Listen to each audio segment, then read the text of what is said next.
زما دا خیال دی که مشران په ادب شو نو کشران به په خپله په ادب شي. او د دې یو ساده مثال دی. وړاندو ورځو کې زما وړه لور ده څه کم 2 کاله د هغې عمر دی، نو مور یې اسري کوله. چې کله د اسرې نه هغه فارغه شوله نو اسري په هغه ځای باندې پرته وه، ماشومه لور مې راله او هغه اسري راواغسته او دغه شانتې ګرځئ را ګرځئ. اوس دغه ماشومه په خبرو باندې نه پوهېږي او نه خبرې کولی شي، خو هغه ویني چې زما مور اسري کوي نو دا اسري داسې ګرځئ را ګرځئ، نو دا به څه د کار څیز وي، دا به څه ښه کار وي، نو هغه راشي هغه ماشوم هم هغه شانتې کار کوي.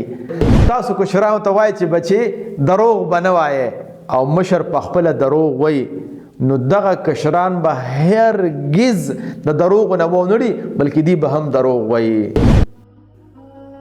د خدای دپاره پښتنو سانونو پیژنئ، ستاسو دپاره خو به ځان له پیغمبر نه راځي. زمونږ ماشومان ولې زمونږ خبره نه مني؟ رحمت شاه سایل صاحب وایي مونږ خپل بچي بل او خيار کړه کلونې نه غواړي، اختر چې هم راشي زیل نه کوي جامې نه غواړي. السلام علیکم ورحمت الله وبرکاته. زه یم عبدالله عابد، په سوات یونیورسټۍ کې استاد یم او تعلق مې د چارسدې سره دی. اوس هغه ملګري چې هغه ما په اول ځل باندې اوري هغوی د هم خپل نوم د کوم ځای سره تعلق ساتي او څه کار روزګار کوي ضرور مونږ ته په کمنټس کې راولیږي. مننه به وي. زما خوږو پښتنو، زما دا ارمان دی چې ټول پښتانه د معاشي او معاشرتي طور باندې ښه مضبوط شي. د هغې دپاره زه مختلف کتابونه لولم او تاسو ته په ساده مورنۍ ژبه کې د ویډیو په شکل کې در رسوم. اوس تاسو ته زما دا خواست چې زما دا اواز باقي پښتنو ته ورسوئ. مننه به وي. اوس راځو خپلې موضوع اړخ ته او هغه دا ده چې زمونږ ماشومان زمونږ خبره ولې نه مني. زما دا خیال دی که مشران په ادب شو نو کشران به په خپله په ادب شي. او د دې یو ساده مثال دی. وړاندو ورځو کې زما وړه لور ده څه کم 2 کاله د هغې عمر دی، نو مور یې اسري کوله. چې کله د اسرې نه هغه فارغه شوله نو اسري په هغه ځای باندې پرته وه، ماشومه لور مې راله او هغه اسري راواغسته او دغه شانتې ګرځئ را ګرځئ. اوس دغه ماشومه په خبرو باندې نه پوهېږي او نه خبرې کولی شي، خو هغه ویني چې زما مور اسري کوي نو دا اسري داسې ګرځئ را ګرځئ، نو دا به څه د کار څیز وي، دا به څه ښه کار وي، نو هغه راشي هغه ماشوم هم هغه شانتې کار کوي. نو ماشومان اوري نه یا ویل نشي کولی، خو په لیدلو سره هغې عمل کول شروع کی. پخوا په دې ټي وي باندې یو اشتهار راته، هغې کې یو سړی ناست دی او سیګرټ څکي، نو خوا کې زوی ناست و، هغه چې کم دینو په کاپۍ کې په پن باندې سلیکل، نو چې پلار ته وکړه چې پلار خو چې کم دینو سیګرټ څکي، نو هغه ماشوم چې کم دی هغه پن راواغسته او خوله کې داسې ونیوه. اوس دغه ماشوم نه پوهېږي چې دا سیګرټ ښه څیز دی او که بد څیز دی، خو چې پلار یې ولیده نو ماشوم دا سوچ وکړه چې دا به جو ډېر ښه کاري، ځکه چې پلار مې داسې ماشاءالله لوخړه ته وکاږي. نو ماشوم هم بغیر د نصیحته په هغې باندې عمل شروع کړو. نو ځکه زه وایم که مشران په ادب شو، که مشران په لار شو، نو کشران به انشاءالله العظیم ضرور په لار شي. دویمه خبره زما خوږو پښتنو، ماشومان په شانتې د لمدې خټې دي او مونږ او تاسو کولالان یو چې څه ته جوړی، چې کوم لوښی ته جوړی هغه ته جوړیږي. خو چې کله یو ځل ته یو لوښی جوړ شو او هغه پوخ شو نو ګوره بیا ته بل څه نه جوړیږي، بیا به یې ماتې. نو دغه شانتې مشرانو له پکار دی چې هغه د ماشومانو داسې تربیت وکړي چې دغه ماشومانو نه ښه انسانان جوړ شي. اوس به دغه ماشومانو نه ښه انسانان څنګه جوړیږي او دغه ماشومان به زمونږ او ستاسو خبرې څنګه مني، د هغې دپاره څو خبرې ډېرې لازمي دي. لومبۍ دا خبره ده زما خوږو پښتنو چې کم په کور کې مشران دي، کو هغه مور پلار دي او کو مشران رونه خویندې دي او کو یا ترونه دي، نو هغې به چې څه نصیحت کوي کشرانو ته لومبۍ به په خپله عمل کوي. کو په خپله پې عمل نه کوي نو ګورې دغه کشران به په یو غوږ ووري او په بل غوږ به وکاږي، خو که په خپله پې عمل کوي نو بیا به دغه کشران به خامخا په دغه خبره باندې عمل کوي. د مثال په توګه باندې که تاسو کشرانو ته وایئ چې بچې دروغ به نه وایې او مشر په خپله دروغ وایي، نو دغه کشران به هرگز د دروغ نه ونړي بلکې دی به هم دروغ وایي. د مولانا نصرالدین قصه تاسو به اورېدلې وي که نه چې یو سړی راغی او خر یې ترې غوسته چې مولانا نصرالدین صاحب خر راله راکا. نو مولانا نصرالدین صاحب د کور نه بار ته راوتی و او ورته وی چې خر خو چا بوتلی دی دروغ ورته ووي نشته دی خر چا بوتلی دی. نو وروستو د کور نه خر اواز شروع کړو. نو سړی ورته وایي چې عجیبه سړی یې دروغ وی دغه دی وګوره خر خو اواز وکړو. نو مولانا نصرالدین ورته وی چې د خدای بنده زما په خوله د اعتبار نشته او د خر په خوله د اعتبار شته دی. نو د خر په خوله د خلکو ولې اعتبار شته دی؟ هغه د هغه خر اواز واورېده نو څنګه د مولانا نصرالدین په خولې باندې باور او اعتماد کړی وي.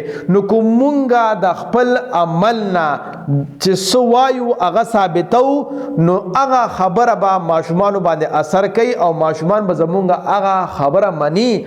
او که زمونږ عمل یو شانتي وي او نصیحت هم بل شانتي وي نو ګوره دا یو خبره وره ماشومان به زمونږ او ستاسو نصیحت هرگز نه مني او خبره به نه مني. اوس دویمه اهمه خبره دا ده چې ماشومانو سره په مینه او محبت باندې خبرې کول پکار دي. ماشوم ګوره تاسو په عربي کې معصوم یعنی دا خو داسې څیز وي که ماشوم د خپل وي او که پردي وي د انسان په مینه راځي. ویم انسان خلاصه کې که وړوکې پیشونګړي وي که نه لکه یو پیشو خو غټه وي پیشونګړي وړوکې وي نو هغه پیشونګړي باندې سړی لاس نه پورته کېږي بلکې زړه پې خوږېږي هغه پیشونګړي ته د انسان مینه راځي. نو ماشوم سره به مینه کوي نو هله به ماشوم زده کړه کوي او ماشوم سره که سختې کوي نو ګورې کیدی شي ستاسو مخامخ هغه ادب کوي خو ګورې وروستو به هغه ډېر زیات روانه کوي. نو دویمه خبر دا ده چې ماشوم سره به مینا او محبت کو. او دریمه اهمه خبره دا ده چې ماشوم له به شاباسي ورکو او انعام به ورکو چې چته ښه کار وکړي انعام به ورکو او شاباسي به ورکو. تاسو به د کور کې کتلی وي کله کله ماشوم پیاله ماته کی نو اخو نی خبر چې پیاله ماته کی نو تاسو تاسو کې دا پیاله چا ماته کړې نو ماشوم چې وښه دا ما ماته کړې دا او تاسو هغه ماشوم چې خا دا پیاله تا ماته کړې اورونو سو ویډه به خو اوغربوي نو سبا کو پرس کا پیاله خوسکه چې غټ منګیم مات کی کنه او تاسو ماشوم ته چې دا چا ماته کړی و نو یو به وای دا هغه ماته کړی بل به وای دا هغه ماته کړی ټول به دروغ وای. رښتیا ولې نه وای؟ رښتیا ځکه نه وای چې مونږ ولا د شاباسي او د انعام په ځای باندې غربول او وخل ورکړه نو هغه ماشوم بیا دروغ وای او رښتیا نه وای. کوچري پرس کا دغه ماشوم پیاله ماته کړه او مونږ ته وای چې بچي نقصان خو د ډیر وکړه پیاله خو د ماته کړله خو بچی دا یو وخت غټه ګټه دی وکړله چې دروغ دی اونوي رښتیا دی وی چې دا ما ماته کړ ده نو شاباس بچی دغه شانته دروغ مو وایا رښتیا وایا خیر د کو نقصان کیږي. نو دغه ماشومان کو بیا هر څومره نقصان کیږي رښتیا به وای او دروغ بنوي. نو زمونږه چې کله غټ شو نو ځکه اکثر مونږ په دروغ باندې عادت شویو چې مونږ په کشرانو کې خ وخل ټکول خړلې وي نو بیا مونږ یریدلی وو کو پرس کې رښتیا وایو نو په معاشره کې هم وخل او غربول خرو نو ځکه بیا مونږ چې کومو دروغ وایو. نو درېمه اهمه خبره چې ماشوم چې ته ښه کار وکي نو شاباش په وته وایو انعام به ورکو او چې غلط کار وکي نو په نرمۍ سره به پویو او په ښه طریقې سره به پویو. نو ان شاء الله العظیم بیا ماشومان زمونږ او تاسو خبره خامخا مني. او څلورمه اهمه خبره د خپل نصیحت باندې بړومبه په خپل عمل کو نو رستو ماشوم ته نصیحت کو. کو په خپل په عمل نه کوي نو کو تاسو ماشوم ته نصیحت وکړئ نو هغه بس تاسو خبره هرگز نه مني. نو څلورمه اهمه خبره دا شوه چې کوم ماشومان زمونږ او تاسو خبره نه مني نو تاسو پوښئ چې کیدی شي په دې خبره باندې زمونږ عمل نه وي ځکه دغه ماشومان دغه خبره نه مني. نو د دې مثال دا شو کو چرې پرس کا تاسو غواړئ چې تاسو ماشومان دي تاسو خبره اومني نو لومبه به هغه کار په خپل عمل کې راولې رستو ماشومان ته نصیحت کوي نو امید دربه دي چې تاسو ماشومان بس تاسو خبره مني. اوس د دې نن سیشن خلاصه داسې شولا چې زمونږ ماشومان زمونږ خبره ولې نه مني.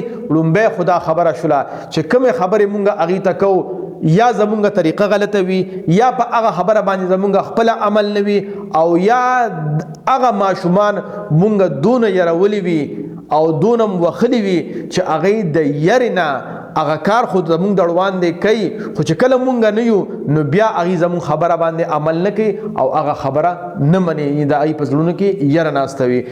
اوس ستاسو په ذهن کې کوم سوال ضرور مونږ ته په کمنټس کې راولېږئ، انشاءالله العظیم مونږ به تاسو ته جواب درکو او دغه شانتې انشاءالله دا سلسله به جاری وي.